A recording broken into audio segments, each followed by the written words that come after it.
Felecia Hatcher, a co-founder of Code Fever and Black Tech Week.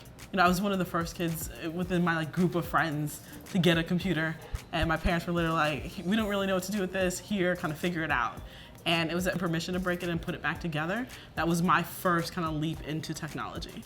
There's a lot of things that are very liberating about coding. It helped me win a full ride scholarship to Lynn University. Everything that I learned on the analytical and logistical thinking that just kind of comes with learning that language is what I love. When we're working with young people and adults and seeing it click for them, of like, hey, I can be a problem solver, like I can use my hands and solve problems and put things together and have an impact in the world through technology. So there are a lot of inspirations for developing Black Tech Week. One of the major things was, once you get the training, there's still all these other pieces that need to come together in order to have either a successful career in STEM or be able to successfully launch a startup.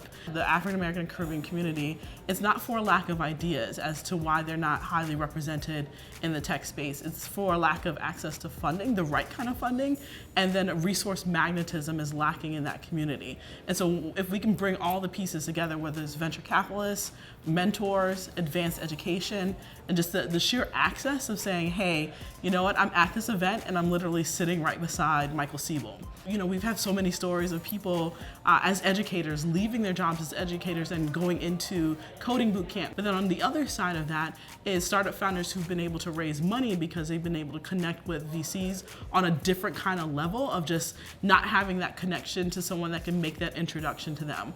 And the conversation has kind of been, I'm looking for the best person, and why does it have to be mutually exclusive from the best person and someone of color or someone from a diverse background or someone from the LGBT community or a woman? Like, why do those two things have to be separate? Because they can definitely be together if we are truly intentional about finding this talent and fostering this talent. I think a lot of startups are starting to get it.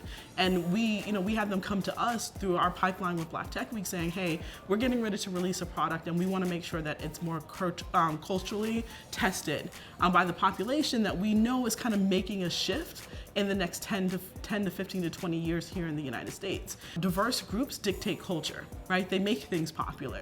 They make things pop, right? And if you can be on the beginning end of that and kind of support that and cultivate that, but also have that in-house, you could be leading in different industries. The biggest thing that we're trying to do is making sure that people understand that, and then making sure that they understand the value that diverse groups actually bring into innovation. You cannot let anyone stand in your way, and you are allowed to take up as much space in the world as you need to and to accomplish your dreams. Stay true to who you are, and it may take you much longer to get to where you want to go or accomplish the things that you want to do or change your lives, but you have to be authentic. Everything that you're doing will be more of intention with who you are and what you're trying to align yourself with. So that's how you stay true, man. It's the slow ride, it's the slow kind of hustle, but it's the more authentic hustle and just being really honest with what you want.